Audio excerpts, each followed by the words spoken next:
Bienvenue sur Feng Shui Flow, le podcast qui met du Feng Shui dans ta vie.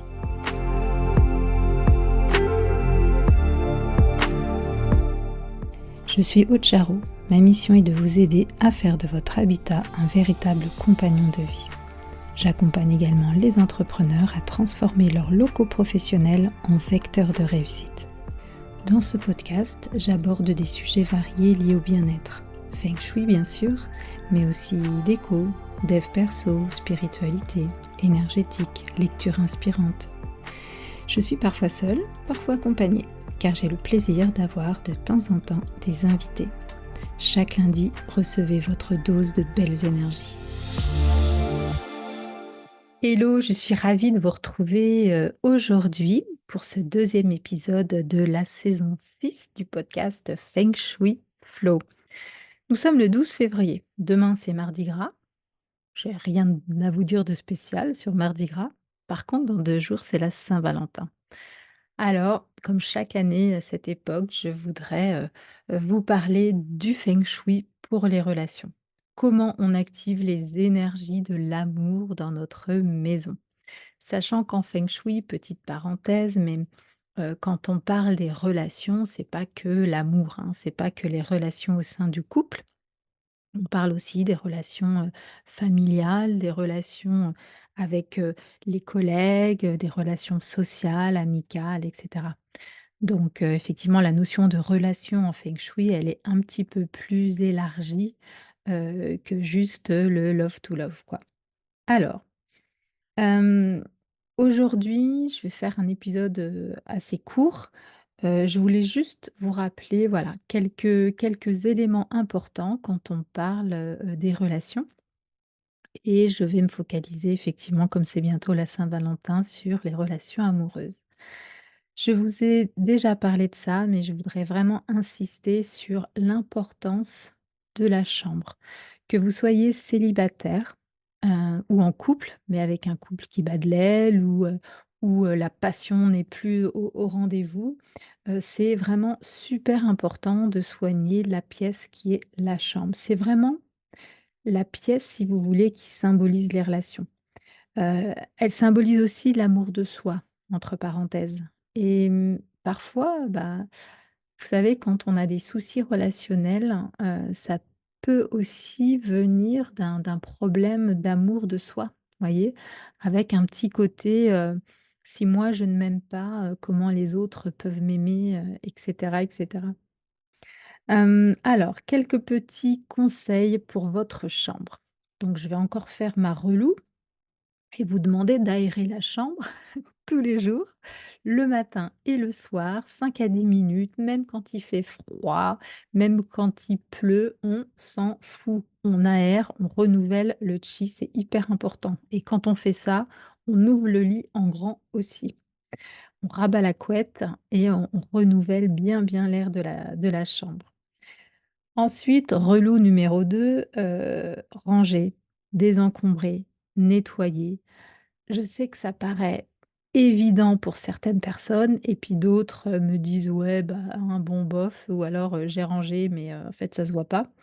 Vraiment c'est hyper important de désencombrer la chambre, et notamment de ne pas mettre dans la chambre des trucs qui n'ont rien à y faire. Donc évidemment je parle, du vélo elliptique.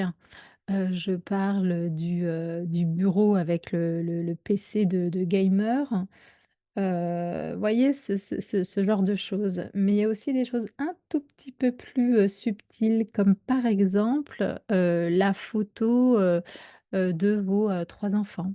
Bah, elles n'ont rien à faire dans la chambre, en fait, hein. On va les mettre plutôt, dans un autre secteur qui va gérer, la famille.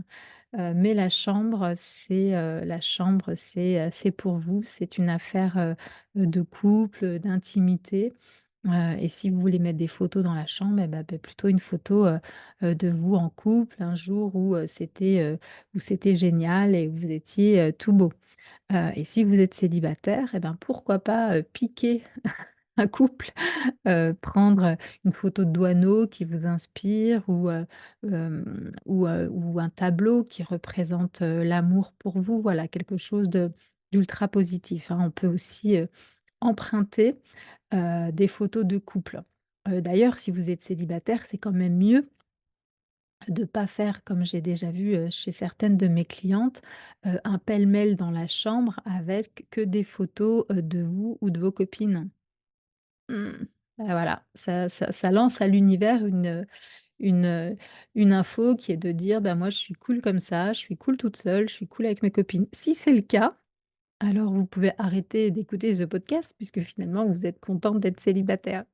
Mais si c'est pas le cas, et ben voilà, sachez que, si vous faites plein de selfies et que vous les imprimez et que vous en faites un pêle-mêle, bah, voilà, hein, l'info que vous lancez, en termes d'énergie, c'est: «Je suis bien toute seule», quoi, et ça peut être le cas. Donc si j'en reviens à ma chambre, on dit souvent qu'il faut, décorer par paire, d'accord? Donc on essaye d'avoir, bah, 2 tables de nuit avec, 2 lampes. Si on a des petits objets, déco, ça peut être sympa de les avoir par 2. En fait, vraiment toujours pour, bah, pour symboliser le couple, tout simplement. Et donc, vous l'aurez compris, le truc qu'on essaye d'éviter quand même dans une chambre de couple, c'est par exemple les fameux triptyques que je vois parfois au-dessus des lits. Parce qu'un triptyque, bah, c'est 3, donc c'est pas 2. Vous voyez ce que je veux dire? Ensuite, bah, on s'arrange effectivement normalement pour pouvoir accéder des 2 côtés du lit, c'est important. Même quand on est célibataire et qu'on n'a personne pour le moment, on évite, de faire que les choses pour soi, en fait, hein. Il faut vraiment se mettre dans l'optique, d'être prête ou prêt à accueillir, le prince charmant, ou la princesse. Donc il faut faire de la place pour l'autre. Hem, donc dans la chambre, je vous l'ai dit, mais ça peut être aussi dans la salle de bain. Est-ce que, toute l'étagère de la salle de bain est encombrée, de vos parfums ou de vos mousses à raser? Et en fait, si quelqu'un, un compagnon de vie arrivait, demain, est-ce qu'il aurait une petite place quand même pour mettre son tube de crème, son dentifrice et sa brosse à dents? Voilà, ça c'est quand même important de faire un petit peu de place et donc symboliquement, essayer de réserver un petit bout de tiroir, dans la salle de bain ou une moitié d'étagère dans votre dressing. Je sais que c'est difficile d'avoir, des choses vides comme ça, mais ça veut dire: «Je fais de la place, quoi». Je fais de la place et celle que j'attends ou celui que j'attends peut arriver, c'est bon, quoi. Ensuite, vous le savez, bah, dans la chambre toujours, on essaie de faire en sorte qu'on n'ait pas de miroir qui reflète, le lit. Ça, je vous l'ai dit plusieurs fois. C'est pour aussi préserver la santé, hein, parce que ça peut générer des insomnies. Donc voilà, on essaye vraiment de faire en sorte que dans la chambre, il y ait une belle énergie, puisque de toute façon, cette belle énergie de la chambre va favoriser, les relations. On peut mettre aussi quelques touches de l'élément feu, puisque l'élément feu, il symbolise, la passion. Donc évidemment, on fait attention aussi du secteur dans lequel, se trouve la chambre, hein, pour pas mettre du feu là où on n'a pas le droit d'en mettre. Mais globalement, si vous mettez par petites touches, ça peut, voilà, ajouter un petit peu de passion yang dans votre chambre. Ce qu'on évite, du coup, c'est l'eau. Vous voyez, on met pas d'aquarium, on met pas de fontaine, dans une chambre. Ça a tendance, à éteindre la passion et puis en plus de l'eau, dans un aquarium, elle est yang et c'est pas vraiment, propice pour cette pièce qu'on souhaite, yin, hein, pour pouvoir se reposer.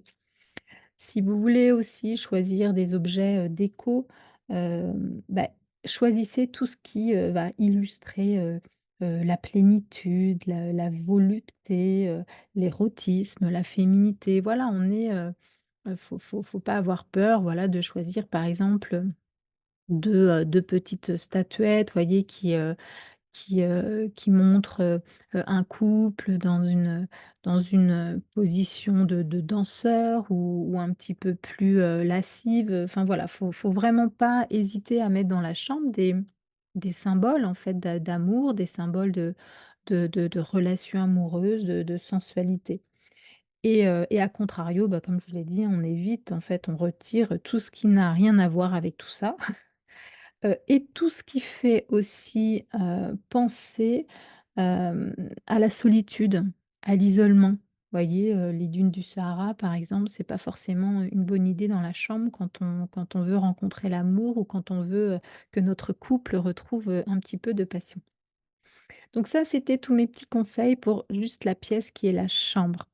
Après, vous le savez, le feng shui que je pratique, c'est un feng shui, traditionnel où on utilise, la boussole. Et quand on sectorise la maison à l'aide du pakwa, bah, l'habitat, il est divisé en 8 secteurs et il y a des secteurs qui sont, plus ou moins, on va dire liés à des domaines de vie. Et on dit qu'en fait, c'est en sud-ouest, que, c'est le gua, si vous voulez, des relations. Hem, c'est, en fait une énergie qui va améliorer la vie affective, mais aussi, notre aptitude, à recevoir. Donc quand on harmonise cette zone sud-ouest, ça donne des relations en cou de couple qui sont plus stables, ça favorise les rencontres amoureuses si on cherche un compagnon. Mais ça permet aussi, puisque je vous parlais de relations, ça peut être aussi des relations professionnelles, vous voyez? Créer des co-créations, par exemple, avec un partenaire de business, dans la zone sud-ouest de votre bureau ou, de votre local professionnel. Si vous cherchez à créer des partenariats, par exemple, bah, ça peut être une bonne idée de d'harmoniser plus, cette zone. Donc comment on harmonise le sud-ouest? Et ben, le sud-ouest, c'est l'élémentaire. Donc l'élémentaire en feng shui, c'est toutes les couleurs, jaune ou orange et comme le feu, alimente la terre et ben, on peut aussi effectivement, ajouter, tout ce qui est, élément feu. Donc imaginez bien si vous avez votre chambre par exemple en sud-ouest, là c'est top parce que, bah, vous dormez en fait, vous êtes baigné dans un gua, de votre habitat qui favorise également les relations et vous pouvez le nourrir avec, de l'élément feu qui va symboliser, la passion. Il y a aussi un petit truc que je fais moi pour mes expertises, c'est en fonction de la date de naissance en fait, vous le savez, on calcule le chiffre quoi, mais pas que. On trouve également ce qu'on appelle la fleur de péché. Donc ça, imaginez en fait que votre pakwa, je vous parle souvent de 8 zones, mais finalement chaque zone est divisée en 3. D'accord? Donc ça, si vous calculez bien, ça vous donne 24 secteurs qu'on appelle, des montagnes. Et il y a une, montagne, qui correspond à, la fleur de péché, à votre fleur de péché. OK? Et puis, ça et ben, comme la fleur de pêcher, elle est de l'élément bois, on l'active, généralement avec, un bouquet de fleurs fraîches ou alors avec, une plante verte, évidemment en bonne santé. D'accord? Donc, ça voilà, il faut, un petit peu plus creuser pour trouver effectivement là où se trouve, votre fleur de pêcher dans votre appartement ou dans votre, maison. Petite astuce un peu plus, pour les experts aussi, évidemment, les étoiles volantes. Je vous parlais, la semaine dernière des étoiles volantes annuelles. Donc là, je vous rappelle, hein, on va dire que les 2 étoiles de cette année qui vont gérer les relations, bah, elles se trouvent au nord-ouest, puisque c'est l'étoile 4, et également au sud-ouest, puisque c'est l'étoile 9, hein. L'étoile 4, elle gouverne les relations, les romances et l'étoile 9, elle apporte aussi des romances, des partenariats, des envies de mariage et cetera. Donc je vous rappelle, l'étoile 4, on la nourrit avec du bois et de l'eau et l'étoile 9 avec du feu et du bois. Mais quand on va un petit peu plus loin effectivement que ces étoiles annuelles, eh bien il y a les étoiles du diagramme natal du bâtiment et celles-ci, en fait, ce sont les étoiles d'assises qui gèrent les relations. Et donc moi, ce que je fais pour mes clients, c'est de revoir effectivement ce diagramme et de, voir comment je peux exploiter les étoiles d'assises qui sont favorables en cette période 9, et essayer de contrôler les étoiles d'assises qui sont moins sympas. Parce que j'ai effectivement, vu moi des situations où certaines étoiles d'assises qui étaient pas très cool et ben, elles généraient des problèmes de relations et en fait, on vient contrôler avec des éléments précis, ces étoiles qui sont pas sympas. On vient activer les étoiles qui sont sympas et ça peut faire une grosse différence.